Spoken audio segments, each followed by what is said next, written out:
Après, la dernière histoire, elle est incroyable, je vous jure. La dernière histoire, c'est... le hasard n'existe pas. Je vous jure que le hasard n'existe pas. J'ai fait une vidéo YouTube et c'est passé un truc par rapport à cette vidéo-là. Mais ça, je vous le raconte tout à l'heure. Donc là, on parle de l'arrêt du sucre, je vous ai dit. Oui, donc ça fait, là exactement, 3 semaines et 6 jours que j'ai arrêté le sucre. Aujourd'hui, c'est ma dernière journée, il est 16h36. Et du coup, je vais vous raconter un petit peu comment ça s'est passé. À la base, je voulais juste tester une semaine pour voir vraiment ce que c'était que d'enlever le sucre ajouté, pour voir à quel point on en consommait et qu'on réalise pas, parce qu'en fait ça je le sais, mais je voulais pas le voir.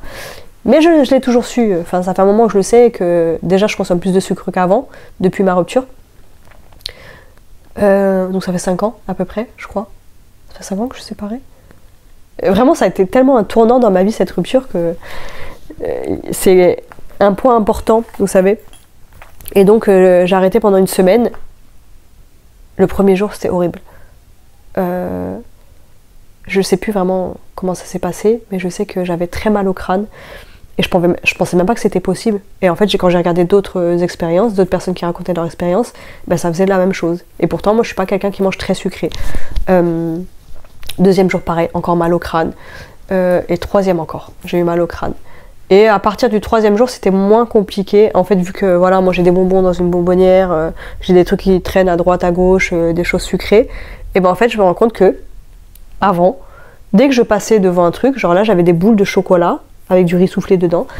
Et dès que je passais devant, bam, je me mettais une boule dans la bouche de bonbons et je la mangeais. Et en fait, voilà. Et puis dès que t'as un petit peu, je me suis rendu compte que je mangeais énormément de sucre par ennui. Et le pire, c'est là, récemment. Et donc un jour, j'ai été en colère. Et franchement, c'était relativement facile pour moi, sauf les premiers jours. Et là, et ces moments dont je vais vous parler, où je ressens énormément de colère. Quand je ressens de la colère, j'ai besoin de manger du sucre. C'est fou, hein. Et un jour, j'étais en colère, je sais plus pourquoi. Et j'avais envie de bouffer du sucre. Je me disais, waouh, c'est horrible à quel point j'ai envie de manger du sucre. Et au final, les choses auxquelles je suis le plus accro, c'est pas ce qui m'a manqué le plus. Bien sûr, c'est les boissons sucrées. Moi, boire des boissons fraîches sucrées, c'est waouh. Et là, surtout quand t'es malade, waouh, ça fait du bien, quoi. C'est frais, ça fait du bien. Et mais c'est pas ce qui m'a manqué le plus. Donc voilà, là, j'ai capté plusieurs fois que quand j'étais en colère, j'avais envie de manger du sucre. Et donc là, cette semaine, je vous jure, j'avais tellement envie de bouffer du sucre, c'était horrible. Les jours où j'étais très en colère, je pensais au sucre, sucre, sucre, sucre. Je pense que ça adoucit quelque part, ça nous donne de la douceur. Et que dans ces moments, enfin moi en tout cas, dans ces moments de colère, et je pense que chacun réagit d'une manière différente, je pense que dans ces moments de très durs, très enflammés, là, on a besoin de douceur. Mais j'ai pas craqué. J'ai pas craqué. J'ai mangé un peu de sucre, mais quand ma mère un jour elle est venue manger à la maison, elle a ramené une soupe. Et vous savez, des fois, dans la soupe, tu mets une cuillère de sucre dans toute la marmite parce que c'est un exhausteur de goût aussi, le sucre. Hein. Et moi, je sais que je vais en mettre dans ma sauce bolognaise parce que je mets des choses assez acides et que ça va un petit peu adoucir. Je mets du miel. Donc pareil, je mets une cuillère à soupe de miel. C'est pas grand-chose. Mais souvent, dans les produits industriels, ils vont mettre du sucre partout. Ils mettent du sucre partout. Et même là, par exemple, je voulais me faire des gyoza. Il y a du sucre dedans. Je voulais me faire des... Bon, après, ça m'étonne pas. Les corn dogs, vous savez, les saucisses avec la panure autour. Il y a du sucre dedans. Donc même quand on a la flemme et qu'on va se faire manger vite fait, c'était pas possible tout ça.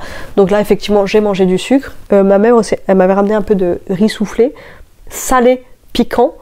Et elle m'a dit, non, t'inquiète, il n'y a pas de sucre. Et j'en ai mangé. Mais bon, moi, je le compte pas parce que je me dis, bah, c'était pas volontaire. Et la soupe... vu qu'elle a mis un petit peu de sucre dedans, j'allais pas dire non, je bouffe pas ta soupe, tu viens chez moi, tu me ramènes ta soupe et tout à tout porter. Bah, clairement non. Et voilà, donc c'est le seul moment où j'ai mangé du sucre. Et j'ai quand même, au début, les premiers jours, là, les 3 premiers jours, je vous jure que c'était comme une drogue. De toute façon, c'est une drogue, le sucre. J'avais tellement besoin de sucre, de manger sucré, que je suis partie m'acheter des fruits. Des fruits, je ne mange pas de fruits moi. Et là, je vous jure que je vais commencer à en manger. Hein. Des pommes même, les pommes, je vous jure, j'ai jamais apprécié ça, sauf les vertes avec du fromage ou un truc salé avec. On trempe ça dans le sel, avec du piment et tout.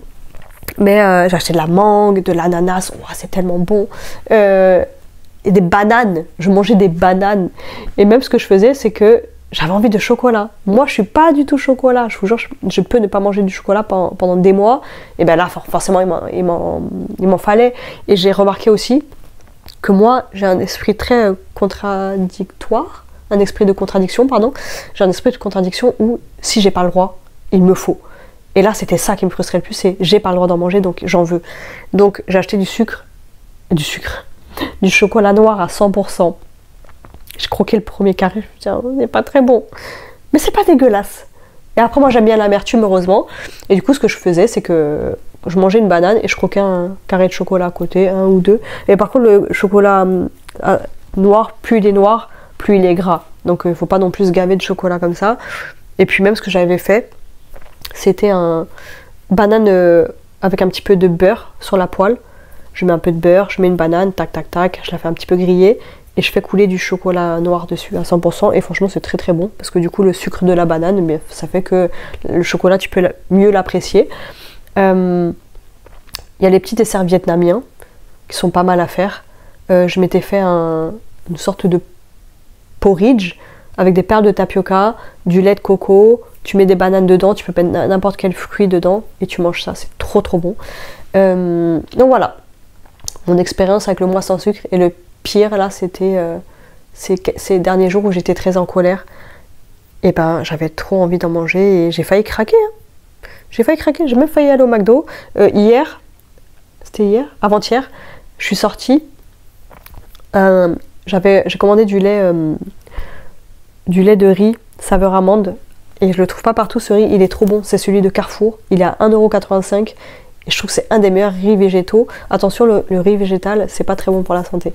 Et il vaut mieux ne pas en boire, bon ça c'est une autre histoire, pendant les repas. Parce que ça absorbe, je crois, les nutriments. Du coup, c'est pas une bonne chose. Donc maintenant, je vais en boire ponctuellement, tant mieux, ça restera un plaisir. Mais du coup, hier, je suis allée chercher ma commande, j'en ai commandé 10 parce que j'en trouve pas dans les Carrefour Market et tout ça. Et dans un seul Carrefour, j'ai trouvé à Boulogne. Donc je me suis tapé un trajet, c'était horrible, avec mon caddie, nanani nanana. Ensuite je suis revenue, j'ai atterri devant un McDo. Et je me suis dit bon, je vais craquer. J'ai la tête chaude, j'étais déjà malade. Je me suis dit je vais craquer, je vais prendre mon petit McDo et je vais prendre un coca bien frais parce que je vous jure que c'est tellement satisfaisant, une boisson sucrée, ultra fraîche, pétillante. Quand je suis malade, vous savez, il y en a, ils vont avoir tendance à boire des boissons chaudes. Moi, il me faut du froid, il me faut du glacé. Et c'est frustrant pour moi là parce que j'en ai pas. Est-ce que je m'étais pas pris? D'ailleurs, je vais boire un coup. On va boire un coup. Oh, elle va durer longtemps cette vidéo, mais c'est pas grave, on est là pour blablater. Du coup, j'aurai pas le droit à ce plaisir quand je suis malade. Ben, j'ai pas le droit à ma boisson sucrée, fraîche. Mais c'est pas grave, c'est pas la fin du monde. Mais aujourd'hui, je vous jure que c'est dur parce que je vois tous les bonbons, j'arrête pas de penser à tout ce qui est sucré, pain au chocolat, tout ça. J'ai trop envie d'en bouffer. Mais en soi, je trouve que je suis forte mentalement. J'ai le droit d'en manger demain. Mais demain c'est férié. Et moi je me suis dit le premier truc que je vais aller chercher, c'est un merveilleux de Fred. Parce que j'ai goûté les petits, j'ai toujours voulu en goûter. Mais Marie, la cousine de mon cousin, la femme de mon cousin m'a dit que les gros étaient meilleurs parce qu'on sentait bien la crème. Donc là je rêve de manger ça, un merveilleux de Fred et des Eugénie de la durée. Une petite boisson sucrée et tout, mais je pense que ça va être dur de reprendre le sucre. Parce que quand t'as pas mangé de vrai sucre, de faux sucre, du sucre ajouté pendant un mois, et ben je pense que quand tu rebouffes du sucre, ça c'est écœurant parce que déjà moi, je mangeais très peu sucré et dans tous les trucs que je mangeais, je trouvais que c'était trop sucré. Déjà. Alors là, j'imagine pas, mais c'est pas grave. Je pense que je vais bien apprécier mes Eugénie. J'ai envie d'un pain au chocolat aussi. Bref, donc voilà mon expérience du mois sans sucre. Et je me dis maintenant, ce que je vais faire, c'est, je vais pas me frustrer. Après, honnêtement, j'ai pas été si frustrée que ça, sauf aujourd'hui, vraiment, où je suis allée voir mes bonbons et tout, et j'ai acheté des bonbons, même quand j'étais dans ma pause de sucre. Je me suis dit, je goûterai ça quand... Et ça me dérange pas, je goûterai ça quand je pourrai remanger du sucre. Mais ce que je vais faire, c'est, je pense que je vais m'instaurer des pauses non, pas des pauses, des moments où j'ai le droit de manger du sucre. Donc comme je faisais avant c'est que je m'autorisais une canette en semaine et une canette le week-end. Donc ça faisait 2 canettes dans la semaine. Ça va, je trouve que c'est correct. Mais par contre pour le sucre, enfin voilà, les bonbons, tout ça. Après moi j'ai toujours eu des bonbons et je vais pas m'en gaver. Mais quand même, je réalise que pour quelqu'un qui est pas très sucré, ben je consommais pas mal de sucre et j'ai perdu 2 kilos. 2 kilos en un mois, juste en ne mangeant pas de sucre. Je trouve que c'est pas mal, hein. Et après moi j'ai pas trop envie de maigrir non plus parce que mon poids il me convient à peu près là. Je pense que si je perds encore 1 kilo ça va et pas plus. Et après il faut que je reprenne le sport. Très fière de moi. C'était pas ultra facile, mais j'avais déjà vu en plus un mec qui était comme moi, pas très sucré. Il a fait ça aussi, une pause de sucre pendant un mois. Il a dit que c'était quand même dur. Mais moi je me dis il y a eu quelques moments durs, mais sur un mois franchement ça va quoi, vraiment ça va. Ensuite on va vous parler d'Opal. L'application Opal, ça a changé ma vie, mais il faut que je m'y tienne. Donc voilà l'application. C'est pas sponsorisé, hein, je suis pauvre, je suis pas connue. Bam, on a ça. C'est une application comme ça où tu peux mais si vous voulez je vous ferai une vidéo complète sur Opal où tu rajoutes des sessions et tout. Là il y a le matin, il y a l'après-midi 1, après-midi 2. Et en fait moi j'ai entendu parler de ça chez Olympe. Vous savez, elle avait fait une vidéo où elle parlait de son TDAH et de son addiction au téléphone. Et moi, clairement, je suis addict à mon téléphone. Et ben, elle parlait d'une application, mais c'était pas Opal. Elle, c'est une application qui était à 30 € l'année. Opal, c'est 100 balles l'année, 100 €. C'est ultra cher. Du coup, moi, j'ai pris la version gratuite là et ils offrent une semaine. Et même, j'ai eu droit à un mois gratuit. Donc là, j'utilise la version gratuite ou, en fait, la version payante. Non, j'utilise la version payante pendant un mois. La version gratuite, tu ne peux pas bloquer vraiment tes applications. En gros, là, disons, moi je veux bloquer Vinted parce que j'achète trop. Bon, déjà, Vinted, j'avais désinstallé sur ce téléphone et j'ai tout mis sur mon téléphone pro. Vinted, et là, il y a juste WhatsApp comme truc qui me prend l'attention, sauf que c'est WhatsApp qui me prend tout le plus de temps. Oh, Vinted, quand même, ça dépend des périodes. Tu les bloques et tu as plusieurs niveaux de difficulté. Donc, tu as la difficulté normale, où tu peux mettre en pause et annuler comme tu veux. Donc si tu veux mettre en pause, bam, tu retournes sur Vinted comme tu veux. Tu as le temps mort, donc il y aura de plus en plus de délais avant que tu puisses passer Je recommence. Temps mort, c'est qu'en gros, il y a plus en plus de temps de délai avant que tu puisses redébloquer Vinted. Bon, je dis Vinted, hein. Alors tu peux mettre un groupe d'applications, hein. Tu peux mettre TikTok sur ce téléphone-là. Je bloque TikTok, YouTube Studio, Insta et tout ça. Donc ça, c'est un truc où tu peux débloquer, mais genre, je crois que le max, c'est 1 minute 30. Tu dois attendre 1 minute 30 devant ton téléphone pour débloquer. Donc souvent, c'est que tu laisses tomber, ou sinon tu attends comme une folle. Et tu as le Deep Focus, où là, tu ne peux pas débloquer. Tu ne peux pas. Si tu as décidé pendant 5 heures de bloquer Vinted, pendant 5 heures tu ne peux pas y retourner, tu ne peux pas désinstaller l'application. Et ça c'est magique, parce que nous on a besoin de ça. Donc je me dis déjà, quelqu'un qui a accro à son téléphone, il a besoin de ça. Et pour moi, quelqu'un qui a un TDAH, ben, c'est magique. Parce qu'en fait moi, je veux toujours que tout vienne de moi, je veux avoir la force de ne pas aller sur l'application, mais en fait je sais que je peux l'avoir cette force, mais en fait il y a des moments où non, je ne l'ai pas. Et en fait la volonté, en fait vu que je suis quelqu'un qui quand même arrive à faire les choses avec beaucoup de volonté, ben j'ai l'impression que c'est systématique, que je vais réussir à faire les choses par volonté. Mais en fait, des fois, c'est trop dur. Et là, l'addiction au téléphone, eh ben, la volonté, c'est pas suffisant. Donc, je suis persuadée qu'on peut faire les choses par volonté, mais en fait, on va pas se priver d'une aide extérieure. Et moi, vous savez, j'ai toujours tendance à penser que j'ai pas besoin d'aide extérieure. Voilà, c'est ma manière d'être, hein. Je le décide pas. Mais ça, je vous jure que ça change la vie. Bon, après, là, j'avoue que, vu que j'étais très en colère cette semaine, j'ai quasiment pas utilisé Opal. En fait, moi, j'ai mis des sessions récurrentes. Et c'est à qui que je devais en parler? C'est à Perrine, je crois, de ça, d'Opal. Je crois que c'est à toi, Perrine. En fait, on peut mettre un blocage ponctuel ou des blocages récurrents. On peut mettre des domaines différents, se dire tiens là je suis en week-end, donc ça veut dire tu touches pas à tes applications du week-end, bam. Moi je pense que c'est un truc que je vais prendre à vie, hein. Et honnêtement j'étais prête à payer 100 balles. Heureusement qu'ils m'ont proposé 50%, donc je pense que je vais les payer parce que je me dis c'est pour ma santé mentale. Donc les 100 balles j'étais prête à les payer. Mais je chipotais un peu, et là, vu qu'ils m'ont proposé 50, je sais qu'à la fin du mois, je vais prendre le truc à 50 €, parce que c'est 50 € l'année, mais pour énormément de temps gagné. Et ça m'a fait gagner... Déjà, ça nous fait gagner du temps, parce qu'on n'est pas sur notre téléphone, et ça nous force à faire d'autres choses. Et vous savez, quand on a un TDAH, on est tout le temps... Enfin... Certaines personnes, moi je vais prendre mon exemple à moi, je m'ennuie très facilement.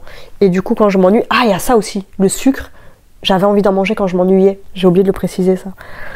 Ah mon nez! Je pense que mentalement aussi ça fait du bien parce qu'on est plus productif. Et vous savez, quand on a un TDAH et qu'on est du genre à procrastiner à cause du TDAH, et ça tout le monde ne l'a pas, hein. Je sais qu'il y en a qui ont un TDAH, genre ma mère, elle ne procrastine pas. Ma mère c'est une hyperactive, physiquement parlant. Physiquement et mentalement, parce que le TDAH, c'est mentalement aussi, t'es hyperactif. Et en fait, moi, je me suis rendu compte là récemment que c'était pas juste être hyperactif dans la tête, c'est qu'on a une autre voix qui parle derrière nous. Il y a une voix qui ne s'arrête jamais. Enfin, en fait, on a une voix hyperactive, on a notre voix à nous, celle-là, là, et une autre voix derrière. Je vous jure, il y a 2 niveaux. Je vous jure, c'est ceux qui ont un TDAH, dites-moi si ça vous fait ça. Mais en fait, moi, j'ai toujours l'impression que c'était bam, bam, bam, des idées, parce qu'on a aussi cette pensée en arborescence où t'as une idée qui va en amener une autre, encore une autre, voilà, il faut voir ça comme un arbre. T'as des branches qui arrivent. Donc il y a ça, déjà dans un premier temps, mais on a une voix qui ne s'arrête jamais dans notre tête.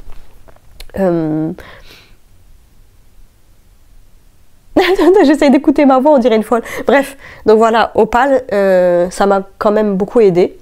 Et je vous jure, j'ai trouvé ça magique quand j'ai commencé à utiliser. Donc autant des fois j'arrive à me gérer, mais voilà, vous connaissez, hein, ma vie c'est tac tac tac tac tac. Et là, Opal, je ne veux pas m'en séparer, parce que même des fois, vous savez, je suis comme ça, je vais être sur Vinted, bam bam bam, ma folie acheteuse elle est encore là, et je commence à mettre des trucs en favori, puis à chercher plein de trucs, et puis bam, j'ai un éclair de lucidité en me disant mais tu fais quoi là? Et là je prends Opal et je bloque. Et je bloque Deep Focus, comme ça il n'y a pas moyen de retourner sur Vinted. Et du coup je me dis au moins, pendant ce temps-là, à ce moment-là, j'ai plus la possibilité d'y aller. Parce qu'en fait je peux juste, vous savez, des fois on va poser son téléphone et dire qu'est-ce que je fais? Et bam, tu y retournes une demi-heure après, tu y retournes 10 minutes après. Et là vraiment c'est magique. C'est magique, donc si vous voulez, je vous montrerai plus en détail. Je vous montrerai les sessions, les machins, tout ça. Et... c'est magique. Magique, je pense que c'est un des outils qui va m'être très utile. Et aussi, là, ce que je disais tout à l'heure, c'est que ça nous permet de reprendre un peu confiance en nous, un peu plus de se valoriser et de dire qu'on est capable de faire autre chose que de procrastiner dans son canapé. Et voilà. Du coup, j'ai été quand même pas mal productive. Donc voilà, c'est pas parfait chez moi. Là, depuis cette semaine, c'est le bordel parce que dans ma tête c'est le bordel aussi, mais c'est rattrapable. Merci Opal et merci à moi surtout. Donc vous savez, la semaine dernière j'ai fait un vide-grenier, franchement ça m'a fait trop de bien de faire un vide-grenier, et je voulais poster à l'arrache parce qu'en fait je vous ai pas fait de vlog, j'ai d'autres vide-grenier à vous poster et tout, mais j'ai pas fait le montage et honnêtement je vous les ferai pas. Je vais vous les garder pour cet été quand je serai chez ma cousine. Parce que j'ai tendance à arrêter de faire du contenu quand je pars. Je vais essayer d'en faire cet été, vraiment, j'ai envie, parce que ça me plaît et que j'ai envie aussi. Et du coup, je vais faire ces montages-là, là-bas, et du coup, ça sera en décalé, mais c'est pas grave, ça proposera un peu de contenu. Donc, ce qui s'est passé, j'ai fait un vide-grenier, et dans ce vide-grenier, je vous ai montré un pot en verre avec un papier dedans. Et en rigolant, pour moi, j'ai dit c'est du vaudou et tout. Mais je le pensais pas vraiment. Je me suis dit peut-être, mais en même temps, voilà. Et puis même si c'était du vaudou, pour moi, je me suis dit ça m'est pas destiné, donc c'est pas grave. Et après ça, je le crois encore, hein, j'en reste persuadée. Et vous savez qu'en ce moment, voilà, moi quand je suis pas bien, je suis moins sur les réseaux et je mets beaucoup plus de temps à répondre à vos commentaires, et désolée d'ailleurs. Donc on m'avait mis plusieurs commentaires en me disant qu'il fallait que je jette ce mot, mais je me suis dit, oh, je répondrai plus tard. Et du coup, vu que j'ai lavé mon pot en verre, que j'ai payé 1 € quand même, j'ai mis le papier sur le côté de l'évier. Et j'ai pu calculer, je me dirais, je vais le jeter, mais en fait je voulais pas le jeter, je sais pas pourquoi. Mercredi, je suis allée chercher Mélanie à l'école. On a pris un bus, parce qu'elle, elle veut pas prendre la voiture, parce que elle aime pas l'odeur, ça la dégoûte. Et du coup, attendez, je vais éteindre mes bougies. Du coup, on arrive, il y a 2 bus à prendre, mais c'est ultra long en fait, vous savez, c'est loin quoi. Et je vois 30 minutes, 28 minutes exactement d'attente. Et elle dit, ah, c'est pas grave, tant qu'on est assise, moi je me dis d'accord, si elle préfère rentrer en bus, voilà. On met environ 1h30 à rentrer en bus, hein, d'habitude. Entre 1h15 et 1h30, mais souvent c'est 1h30. On a déjà eu des problèmes une fois. Donc on attend la demi-heure, on rentre dans le premier bus et bam, il nous lâche avant l'endroit où il est censé nous lâcher, où on est censé prendre le deuxième bus. Et là ça commence à me saouler, je me dis waouh, vas-y c'est bon, ça m'énerve, déjà on attend une demi-heure, en plus il y a ça, en plus ils nous préviennent même pas avant, ils nous préviennent juste l'arrêt avant, ils nous disent bon on va s'arrêter là, non mais en fait dites-nous pourquoi non. Bref, on s'arrête, on marche, parce qu'il faut marcher pour arriver à l'autre arrêt. On monte, et franchement il doit y avoir 4-5 minutes d'attente, on monte enfin dans le bus. Et je me dis ah ça va, c'est cool, on n'a pas attendu trop longtemps, c'est pas la fin du monde. On attend 5 minutes, et là le chauffeur du bus dit ah mais il va falloir descendre et prendre le bus suivant. Même pas, il nous dit même pas pourquoi. Donc là on sort, moi je râle avec Mélanie et tout, on dit ah ils abusent et tout, 2 heures, ça fait 2 heures qu'on est dans les transports. Et il y a une femme qui me fixe. Et elle me fixe mais je comprends pas. Et donc je la regarde et elle me dit bonjour. Et là, je me dis je connais ce bonjour. J'ai déjà entendu ce bonjour-là. Et elle me dit juste bonjour et puis elle dit rien parce que je vois qu'elle me regarde encore et je me dis bon, peut-être qu'elle m'a reconnue. Moi, à chaque fois, je me dis on me reconnaît parce que, enfin, elle m'a peut-être reconnue de TikTok. Et là, elle me dit vous avez une chaîne. Et je dis ah ben c'est YouTube encore. Et je dis oui. Et elle me dit ah ben elle me dit c'est moi qui vous ai mis un commentaire. Et elle me tutoyait, je sais plus, mais c'est pas grave, on va parler en tu. Parce que moi je dis vous, parce que la première femme qui m'avait reconnue, elle m'avait vous voyez. Elle me dit c'est moi qui ai mis un commentaire pour dire de supprimer le mot. Et là je me dis mais, vous savez, moi je me dis des fois, les gens ils peuvent vous reconnaître des réseaux sans savoir exactement ce que vous faites, ils ont juste reconnu votre tête. Et là je me dis si elle me dit ça, c'est impossible qu'elle mente. Parce que si elle me dit que c'est elle qui m'a dit de supprimer le mot, je sais exactement de quoi elle parle. Je dis ah bon Elle me dit oui, c'est moi, Madame Aubert. Je vous ai mis un commentaire et tout. Elle dit je commande jamais vos. Ah pourquoi je dis vous? Je commande jamais tes vidéos. Mais là il fallait que je te dise qu'il faut jeter le papier. J'ai plus les termes exacts. Hein. Mais elle m'a dit je connais ça, je connais très bien. C'est pas bon du tout. Il faut que ça sorte de chez toi. Il faut que tu brûles le papier, que tu jettes le pot. Et moi non, le pot il est beau, mais je vais le jeter. C'est pas grave, je vais le jeter. Et elle dit j'habite même pas ici, j'habite dans une autre ville et je vais jamais dans ce bus. Et c'est incroyable parce qu'elle est tombée sur moi. J'ai 800 abonnés sur YouTube, 800 abonnés, cette vidéo elle a fait 400 vues, donc c'est plus que d'habitude, mais 400 c'est rien, c'est concrètement rien. Je me dis ça aurait pu être la même femme qui m'a écrit ce commentaire, elle aurait pu habiter à Avignon, à Lyon ou à Annecy, je sais pas. Non, il fallait qu'elle habite là et qu'elle tombe sur moi à ce moment-là. Et là je me suis dit c'est incroyable. Et vu que moi voilà, je suis dans une période où je suis pas bien et que je réponds pas trop aux commentaires, ben, j'ai juste zappé. Et là c'est incroyable. Elle m'a dit il fallait que je te le dise. En fait là ce qui s'est passé c'est que on était dans le même bus, dans le deuxième bus là où au bout de 5 minutes il nous a dit qu'il fallait changer de bus. En fait on était dans le même bus et on se serait pas vu si on n'avait pas dû descendre du bus pour prendre le prochain bus. Donc ça veut dire qu'une femme sur Terre m'a mis un commentaire et franchement j'ai peut-être 4-5 commentaires sous cette vidéo. Je suis pas une influenceuse connue ou quoi que ce soit. Et là je me dis ouais mais c'est fou qu'elle tombe sur moi, que c'est un bus qu'elle ne prend pas. Et même moi ça je le prends pas souvent ce bus. Et tout le retard qu'on a eu et tout, je me dis c'est fou. Tout cet alignement qui fait que elle ait pu me dire en face, parce que honnêtement peut-être que j'allais jeter le mot, mais voilà, il fallait le brûler, je l'ai brûlé, je l'ai mis aux toilettes, et il faut que je jette le pot maintenant. Mais j'ai trouvé ça fou, parce qu'en plus il y a pas longtemps, je me disais mais putain, mais je trouvais ça fou en fait qu'une première personne m'ait reconnue avec le peu d'abonnés que j'ai, et là je me dis une deuxième personne, et pour un truc pareil quoi, pour me rappeler qu'il fallait que je brûle le papier. Donc Madame Aubert, merci beaucoup, ça m'a fait plaisir, déjà, ça m'a fait plaisir, et je me dis, il n'y a pas de hasard dans la vie, il n'y a pas de hasard, et honnêtement, moi j'ai vu ça comme quoi, vous savez, comme je vous ai dit, je suis perdue en ce moment dans ma vie, et ça me fait rire parce que Mélanie, quand j'ai parlé de ça, on en a reparlé plus tard, elle me dit, ah mais tu la connaissais la dame? Je dis, ben non, je dis non mais c'est une inconnue, je ne la connaissais pas, elle a vu ma vidéo sur internet, et elle m'a dit ça, et elle... Vu qu'on parlait normalement, elle a cru qu'on se connaissait. Bref. Et en fait, moi, je me suis dit, bon, il y a bien un signe. Bon, déjà, le signe que je devais brûler ce papier. Après, honnêtement, moi, je suis pas là-dedans, mais je me dis, bah, c'est pas grave. Ce papier, voilà, je l'aurais jeté à un moment donné. Mais je pense que j'avais besoin de vivre ça. Pourquoi? Parce que vous savez, moi, sur les réseaux, comme je vous ai dit, moi, j'aimerais bien vivre des réseaux en partie. Et... ça va pas, non? Et je pense que le fait que là, en peu de temps quand même, il y a 2 personnes qui m'ont reconnue sur YouTube, je pense qu'en fait c'est pas rien. Je pense que je dois continuer sur cette voie-là. YouTube, c'est vraiment moi un projet qui me tient à cœur. Et moi je me suis toujours dit sur les réseaux, ce qui fait de l'argent c'est TikTok.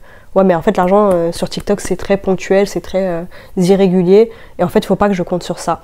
Et je me suis dit en fait là ce qu'on essaie de me faire comprendre, c'est que YouTube c'est... Il faut pas que je sous-estime en fait YouTube.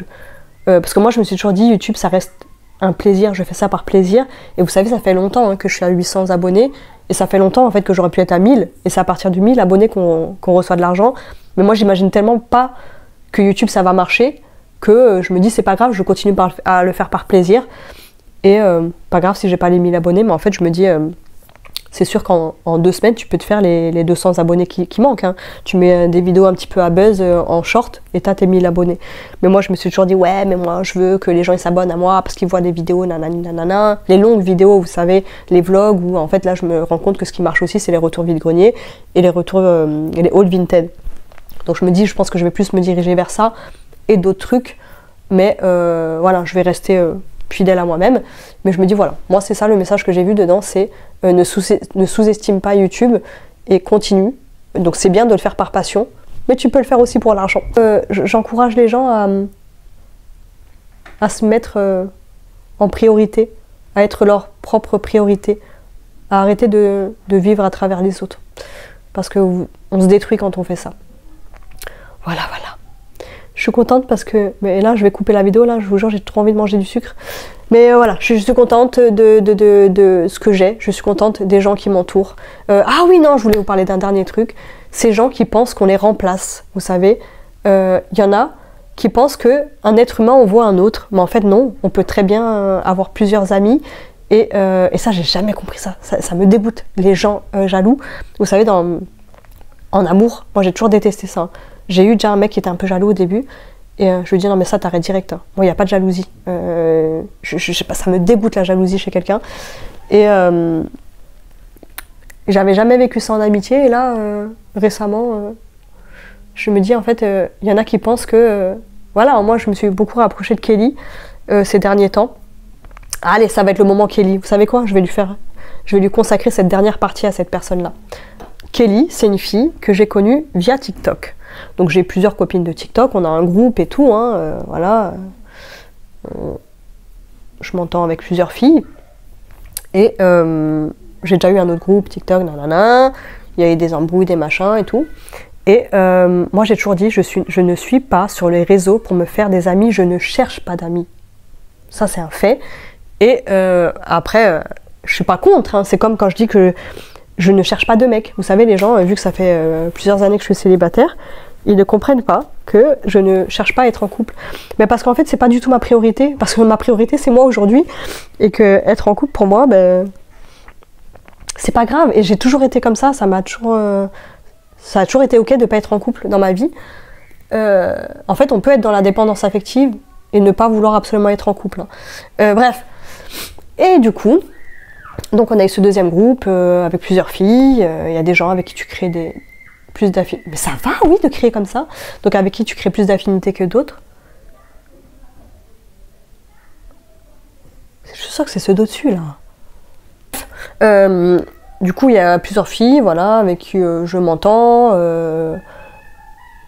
Oh putain, mais comment il gueule fort, ça m'énerve, ça m'énerve, ça m'énerve. Oh, j'ai envie de bouffer du sucre. Bref, par exemple, je sais qu'il y avait Lola, avec qui on se parle plus aujourd'hui, mais au début, j'aimais bien lui parler en privé, puis on se parlait de temps en temps, et moi, j'aime bien ce genre de relation où t'as pas l'impression d'appartenir à la personne, où tu peux ne pas te donner de nouvelles pendant plusieurs semaines. Je sais que mes amis, ça a toujours été comme ça. On ne se donne pas de nouvelles. Genre là, je parle pas mal à Asia, et pendant 1 an, on peut ne pas se parler. Là, ça fait des années que je l'ai pas vue, Asia, elle est déjà venue à Paris, bon ça c'est toujours mon exemple, et on s'est pas vus, parce que je pense qu'on était toutes les deux fatiguées, et c'est pas grave, il n'y en a aucune qui en a voulu à l'autre, et voilà. Et donc j'ai des affinités à droite, à gauche, et pour moi, quand je parle à quelqu'un en privé, ça veut pas dire que je suis ta meuf, hein. Je suis ni ta BFF, ni ta copine, ni ta... voilà. Et surtout, ça se contrôle pas. Et je me souviens qu'avec Livia, on s'était dit ça au tout début. Je lui avais dit, ouais, attends, j'avoue que ça me faisait un peu peur. Comme je vous l'ai dit au début, je lui dis, attention, moi je cherche pas d'amis, hein, je te garantis rien, on peut se parler, mais c'est pas pour autant. Vous savez, j'ai l'impression que c'est comme si tu rencontrais quelqu'un et que la personne voulait absolument se mettre en couple rapidement avec toi. Et ben là, il y en a, j'ai l'impression que c'est ça dans leur tête. Bref. Et du coup, il y a eu plusieurs filles avec qui je m'entendais. Et on faisait pas mal de lives, et Kelly elle montait souvent dans les lives, et Kelly je la trouvais trop drôle, mais voilà, pas plus que ça, elle m'intéressait pas plus que ça, pas parce que sa personne n'était pas intéressante, c'est surtout parce que je ne cherchais pas d'amis. Je me suis énormément rapprochée aussi d'Aurélie, qui tire les cartes, qui est médium, et voilà. Et du coup, avec le temps, plus j'apprenais à connaître Kelly, plus j'appréciais qui elle était. Parce qu'elle me ressemble énormément, parce que c'est une personne empathique, c'est une personne qui sait se remettre en question, c'est une personne qui n'est pas dans le jugement. Donc quand je dis elle n'est pas dans le jugement, chaque être humain juge. Ceux qui disent qu'ils ne jugent pas, c'est pas vrai. Mais le plus important, c'est de se remettre en question. Et c'est que, on va dire que Kelly, même si elle peut juger, elle va se remettre en question. Je dis n'importe quoi, c'est pas vrai, hein. On va dire, je sais pas, elle va voir une fille en mini-jupe dans la rue, elle va dire, ah, t'as vu comment elle est habillée? Puis elle va dire, non, mais ça va pas te penser comme ça. Mais en fait, moi je dis ça alors qu'elle aime les mini-jupes, hein, Kelly. Donc c'est un exemple que j'invente. Voilà, moi c'est ça le plus important chez un être humain. Et en gros, plus j'ai appris à la connaître, plus je me suis rendu compte qu'elle avait des valeurs qui étaient en adéquation avec les miennes. Ça se dit en adéquation? Qui viennent pas m'emmerder, eux. Bref, en tout cas, voilà, Kelly, pour moi, c'est le genre d'être humain que j'apprécie. Comme Asia, qui est mon amie depuis le collège, c'est une personne que j'apprécie pour ses valeurs, pour sa manière de réfléchir, pour son empathie. Voilà, c'est ça que j'aime chez les gens, c'est exactement ça. Et voilà. Et c'est vrai qu'au début, j'avais le sentiment que je devais cacher ma relation avec Kelly. J'avais l'impression que j'avais pas le droit d'être amie avec elle. Qu'en gros, en plus j'ai toujours dit que, vous savez, quand j'ai créé ces groupes WhatsApp, vu qu'il y a eu des embrouilles dans le premier groupe, j'ai bien précisé aux nouvelles filles, là le nouveau groupe que je crée, il n'y a pas de j'appartiens à qui que ce soit, ah t'as vu, il y a machin, elle parle à l'autre en privé et tout. J'ai bien précisé, on a le droit de parler à qui on veut en privé. Il n'y a pas d'appartenance. Si on a envie d'être ami avec quelqu'un en dehors du groupe, on a le droit. Et en fait, pour moi, c'était tellement pas... C'était pas quelque chose que j'avais besoin de préciser. Je l'ai pas précisé au premier groupe, mais en fait, visiblement, vu que ça fait des histoires, il fallait le préciser dans le deuxième. Mais bref, donc avec Ellie, j'ai eu l'impression qu'il fallait que je cache ma relation. Et en fait, voilà, c'est comme ça. Je m'entends très bien avec elle.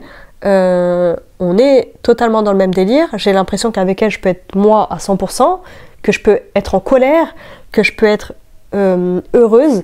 Elle sera heureuse pour moi et qu'elle le ressent avec le cœur, vous savez, que c'est pas elle est heureuse en surface et qu'en fait, voilà, si je passe des bons moments avec une copine, eh ben, elle va pas être jalouse de cette copine.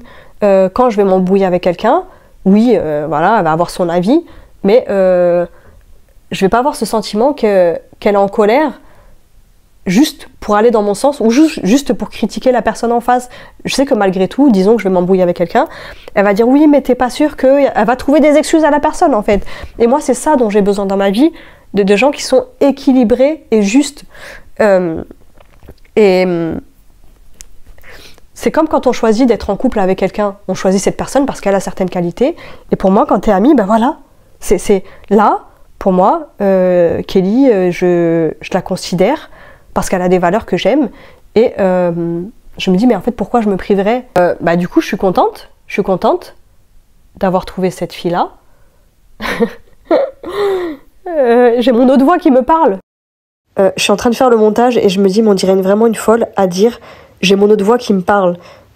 S'il vous plaît, les gens qui ont un TDAH, rassurez-moi et dites-moi que vous avez bien cette autre voix dans votre tête qui ne s'arrête pas de parler. Et, je sais qu'il y a certaines personnes dans mon entourage qui pensent que si je me suis éloignée d'elle, c'est parce que j'ai trouvé Kelly. Parce que Kelly, c'est un objet. Parce que Kelly, je l'ai trouvée, je l'ai mise dans ma poche. Et vu qu'il n'y a pas assez de place dans ma poche, j'ai enlevé l'autre personne et je l'ai jetée à la poubelle.